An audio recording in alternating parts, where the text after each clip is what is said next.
जादुई कहानियाँ देखने के लिए हमारे चैनल को सब्सक्राइब करें और बेल आइकन जरूर दबाएं। बहुत समय पहले की बात है। गंगापुर नाम के गांव में एक परिवार में सीमा और मीना नाम की देवरानी और जेठानी रहा करती थी। सीमा की बेटी का नाम अनुष्का था और मीना की बेटी का नाम प्रियंका था। मीना की बेटी प्रियंका दिखने में बहुत ही सुंदर थी और वहीं सीमा की बेटी का रंग बहुत ही सांवला था, लेकिन दोनों अपनी अपनी बेटियों से बहुत प्यार करती थीं। सीमा के पति का स्वर्गवास बहुत पहले हो चुका था और सीमा दूसरों के घर झाड़ू पोछे का काम किया करती थी। फिर भी सीमा ने अपनी बेटी की हर इच्छा पूरी की और उसे सारी खुशियां देने की कोशिश की, लेकिन समय को कुछ और ही मंजूर था। एक दिन सीमा जब सीढ़ियों से उतर रही थी, तभी अचानक सीमा का पैर फिसल गया और सर पर गहरी चोट लगने की वजह से उसकी वहीं पर मौत हो गई। माँ के चले जाने की खबर सुनकर अनुष्का बहुत ही रोने लगी। वहीं दूसरी ओर मीना अब अपना असली रूप दिखाने लगी। चलो, तब तक अपनी मरी हुई माँ को याद करती रहेगी। घर में बहुत सारा काम पड़ा है, वो कर। लेकिन ताई जी, मैं तो बहुत छोटी हूँ और मुझे घर का काम नहीं करना आता। आप मुझे कुछ और काम दे दीजिए। मुझे कुछ नहीं पता, जाकर घर का सारा काम कर। ज्यादा जबान चलाई तो घर से धक्के मारकर निकाल दूंगी। अनुष्का पूरे घर का काम खत्म करके अपने रूम में जाने लगी। तभी वहाँ पर मीना आई और गुस्से में बोली, ओहो महारानी, यहाँ आराम फरमा रही है। चल जा, जल्दी से प्रियंका के लिए खाना गरम कर, वो स्कूल से आती ही होगी। ताई जी, मैं भी कल से स्कूल जाऊंगी। मैं भी एक हफ्ते से स्कूल नहीं गई। कोई स्कूल नहीं जाना, यहाँ घर का काम तेरी मरी हुई माँ करेगी। चल जाके चुपचाप काम कर।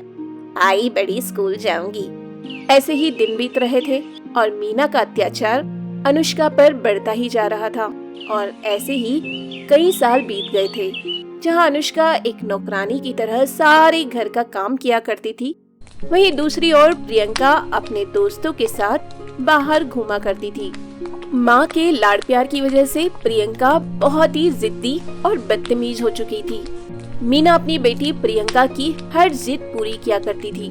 एक दिन प्रियंका अपनी माँ मीना से बोलती है, माँ, आपको पता है हमारी कॉलोनी में फैशन कंपटीशन होने वाला है और जो भी ये कंपटीशन जीतेगा उसे 1 लाख रुपए मिलेंगे और साथ ही उसे फिल्मों में काम करने का मौका भी मिलेगा। मुझे ये कंपटीशन किसी भी हालत में जीतना है माँ।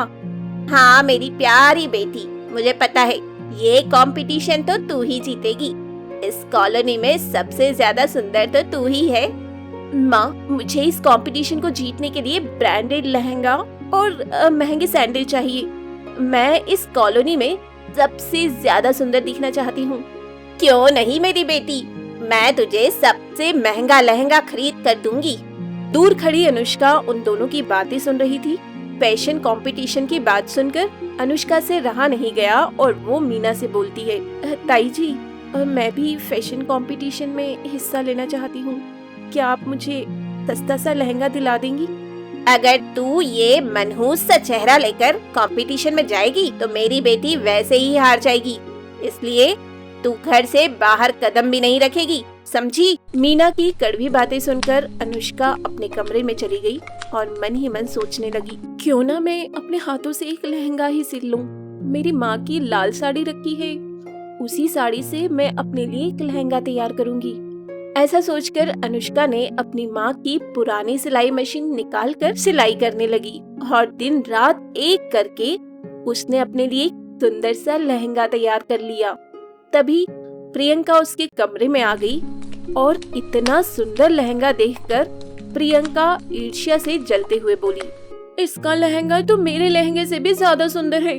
अब मुझे कुछ न कुछ तो करना ही पड़ेगा, नहीं तो ये फैशन कंपटीशन जीत जाएगी।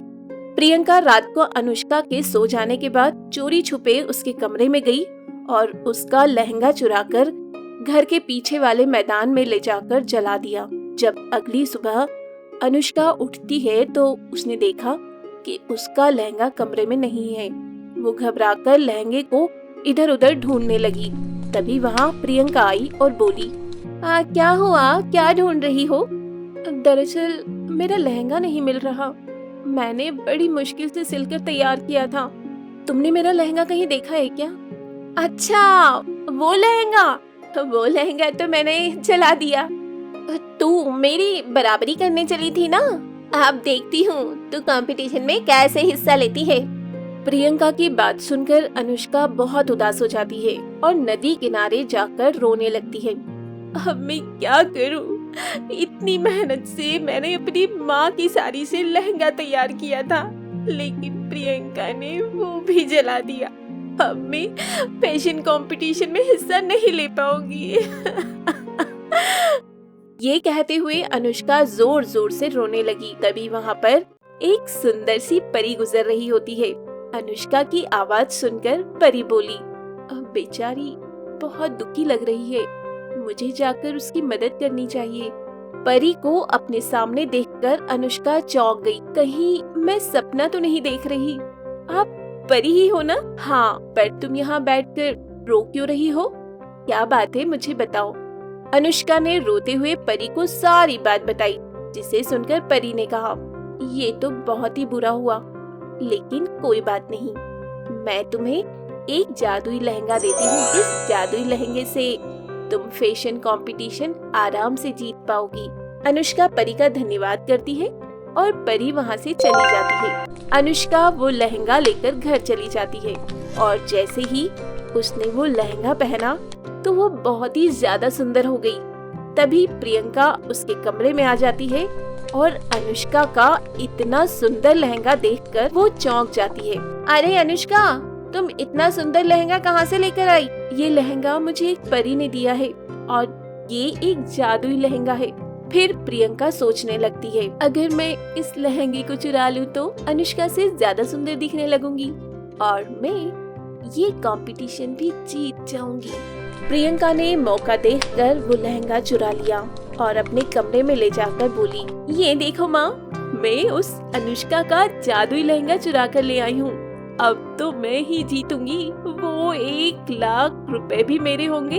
ये कहकर प्रियंका बहुत ही ज्यादा खुश हो रही थी, लेकिन लहंगा पहनते ही प्रियंका और उसकी माँ बहुत ही बदसूरत हो जाते हैं और अपनी ऐसी हालत देखकर प्रियंका जोर जोर से रोने लगी। अरे, मैं इतनी बदसूरत कैसे हो गई? अब मैं कंपटीशन कैसे जीतूंगी? ये कहकर प्रियंका रोए जा रही थी। तभी जादुई लहंगे में से आवाज आती है, ये तुम्हारे किए की सजा है। तुम दोनों ने बेचारी अनुष्का पर बहुत ही ज्यादा अत्याचार किए हैं, इसलिए तुम दोनों सदा ऐसी ही रहोगी। फिर प्रियंका उस लहंगे को उतारकर फेंक देती है और अपने किए पर बहुत पछताती है। वहीं दूसरी ओर अनुष्का जादुई लहंगे के जादू से फैशन कंपटीशन जीत जाती है और साथ ही उसे 1,00,000 रुपए का इनाम भी मिल जाता है और अब अनुष्का खुशी खुशी से अपनी जिंदगी जीने लगी।